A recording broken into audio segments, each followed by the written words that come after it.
Hai guys, Assalamualaikum warahmatullahi wabarakatuh. Selamat sore. Hari ini saya mau menjelaskan terkait materi konselor sebaya yang udah saya kasih di minggu lalu atau beberapa waktu yang lalu ya kan. Saya menjelaskan mulai dari awal.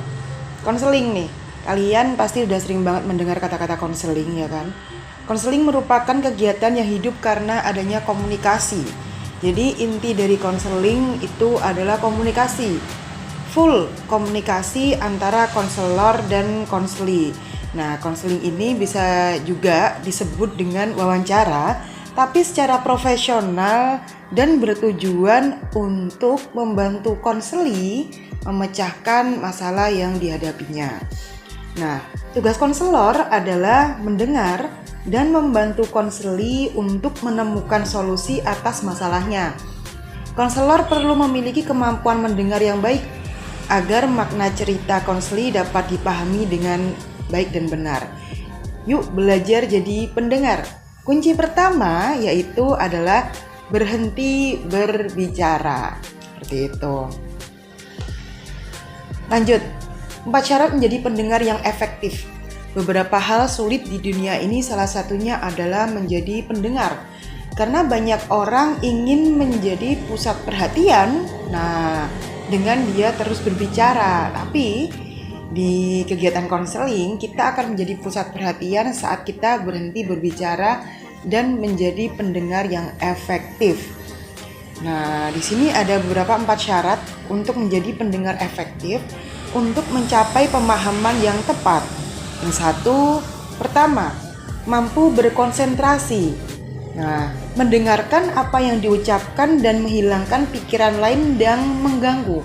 Keterampilan pertama saat kalian ingin menjadi pendengar yang baik adalah kalian berusaha untuk berkonsentrasi dengan siapa yang ada di hadapan kalian dan apa yang dia ceritakan. Yang kedua, mampu berempati. Nah, memahami situasi dan kondisi pembicara sehingga dapat mengerti pikiran dan perasaan yang disampaikan oleh si pembicara atau si konseli. Nah, di konseling ini, proses konseling ini syarat akan empatik atau empati, yaitu kemampuan untuk merasakan apa yang orang lain rasakan. Jadi saat kalian ingin menjadi konselor, yuk coba menjadi orang yang bisa atau berusaha untuk bisa merasakan apa yang dirasakan oleh orang lain kayak gitu. Lalu yang ketiga adalah mampu menerima, tidak melakukan penilaian dini terhadap pesan yang disampaikan. Ketidaksetujuan disampaikan ketika pembicaraan konseli selesai. Nah, di konseling ini kalian dituntut untuk mampu menerima orang lain, dalam artian tidak mudah ngejudge di depan, atau mungkin kalian tidak harus bersikap positif, tapi minimal netral. Oke, sekarang nih orang ada di hadapanku, sekarang aku bertugas untuk membantu orang ini. Entah bagaimanapun keadaannya, kita berusaha menjadi orang yang menerima dia apa adanya dengan keseluruhan ceritanya.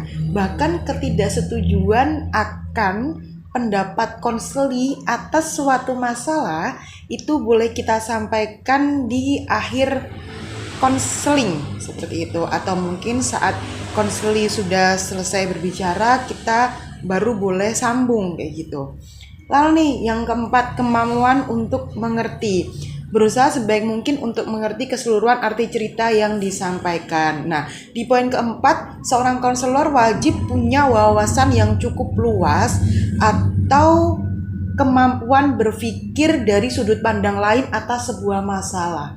Jadi saat kita menempatkan diri sebagai konselor, kita berusaha punya sudut pandang dari berbagai sisi. Contoh, mungkin si konseli ini punya masalah terkait nilai yang jelek. Nah, kebanyakan orang menilainya pasti dia nggak pernah belajar dan lain sebagainya. Tapi kita bisa mencari sebabnya dari keseluruhan cerita. Oh, dia nih mungkin aja ya kurang waktu buat belajar karena ada disuruh bekerja atau mungkin dia harus ngapain. Nah, kita mencoba untuk mengerti.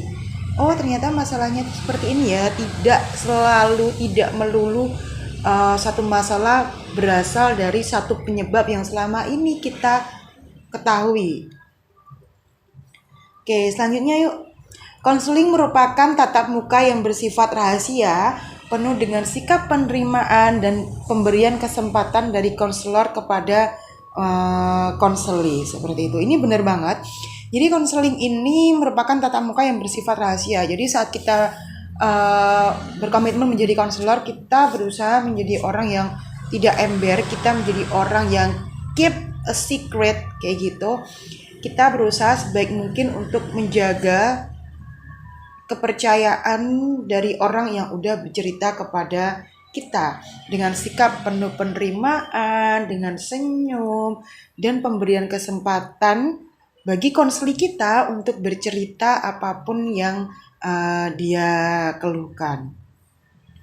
Nah, ini konselor adalah seorang profesional yang memfasilitasi konseli yang memerlukan bantuan. Nah, dari tadi nih mungkin kalian ada yang bingung ya kan. Konselor itu siapa sih? Konselor itu adalah kita, orang yang memiliki kemampuan untuk memfasilitasi dan mendengar orang lain untuk bercerita apapun masalahnya, seperti itu. Lalu konseli itu siapa? Konseli adalah orang yang bercerita kepada kita atau orang yang punya masalah, seperti itu, dan membutuhkan bantuan dari konselor. Bu, bisa nggak sih atau mungkin satu ketika kita jadi konselor tapi di satu waktu yang lain kita menjadi konseli? Bisa banget. Jadi posisi ini bisa berubah-ubah atau mungkin bisa berubah seiring berjalannya waktu, itu bisa jadi. Nah, siapapun dapat belajar menjadi konselor.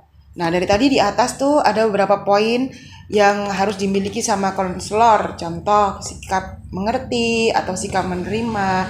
Nah, itu memang ada di 4 sikap dasar konselor. Yang pertama adalah warm atau hangat. Orangnya tidak dingin, tidak cuek kayak gitu. Yang kedua adalah acceptance atau menerima. Kita berusaha untuk menerima konseli ini dengan apa adanya, seperti itu. Lalu selanjutnya adalah unconditional positive regards atau pandangan positif atas keadaan manusia. Jadi di poin ketiga ini kita dibelajari untuk tidak gampang judging ke orang atau kita judgement ke orang atau menghakimi orang atas penampilannya atau atas masalahnya, karena kita juga tidak tahu apa yang dia rasakan ketika dia mengalami masalah itu secara real time. Jadi untuk menjadi konselor kita berusaha untuk menjadi orang yang sebaik-baiknya, seperti itu. Lalu selanjutnya adalah altruism atau mementingkan kepentingan konseli. Nah, di poin keempat ini diusahakan ketika kita bersedia untuk melakukan konseling dengan konseli, kita menyiapkan mental dan diri kita agar fresh.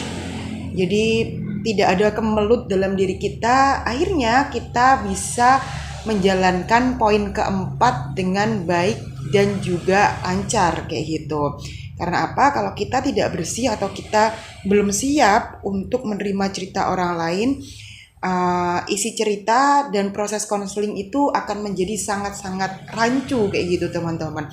Jadi usahakan ketika kamu mau menjadi konselor, bersihin dulu masalahnya, atau mungkin lagi ada masalah tapi kalian berusaha untuk netral. Selanjutnya ada hangat tadi, menerima dan juga memiliki pandangan positif atas keadaan orang lain, seperti itu.